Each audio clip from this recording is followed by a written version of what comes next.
Shalom, today's Daf Yomi is Shabbos Daf Kuf Mem Beis, Shabbos 142.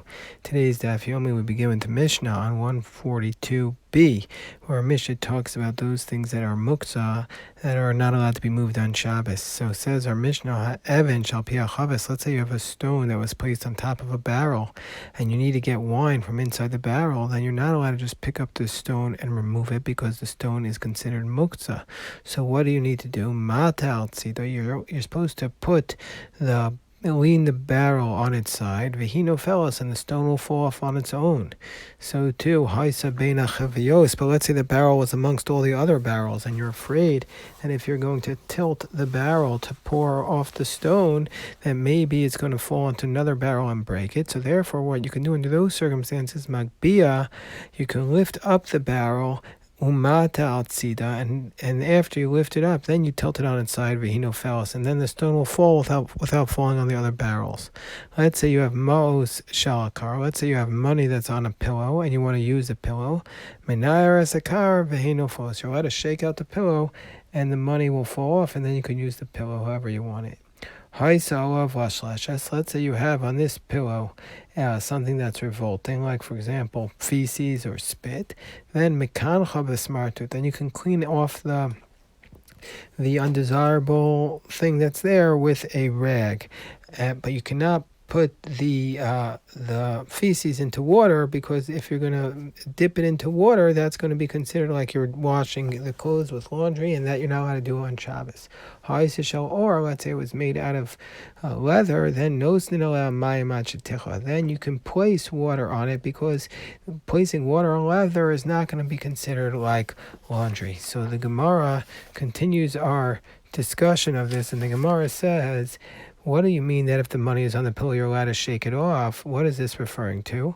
So says Rabbi Oshaya, the following case, Shachach arnaki b'chatzer. Let's say you forgot your bag, and in it is money in the courtyard, and so therefore you can't take the bag into your house to wash it because it's muktzah, because of the money that's in it. So what can you do?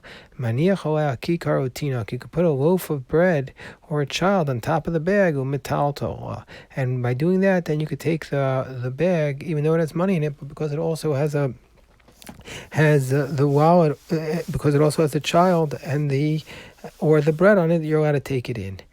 Says Rav Yitzchak, shachach avena b'chatzer. Let's say you forgot something in the courtyard, and you a brick in the courtyard, and you can't bring it into your house because it's muksa. So what do? You could even bring in the brick in this manner, and by placing a child or a loaf of bread on top of it. So says Rabbi Yehuda bar Shila, Amar Abasi, Pam achas shachacho diskaya.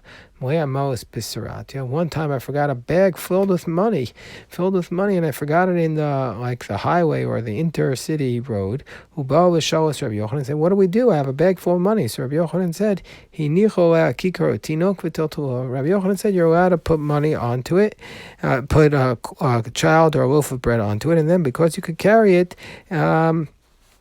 And because you can carry it in that manner, you can also carry it into your house. But there's another problem in that case, as we saw this Gemara earlier in 96b, which was that there's also, since it's in public, it's the problem of carrying in the public domain. So we learned earlier that what do you have to do? That you have to carry it walking less than 4 amos at a time. And that way you don't have to lose your money by doing it in this permitted manner.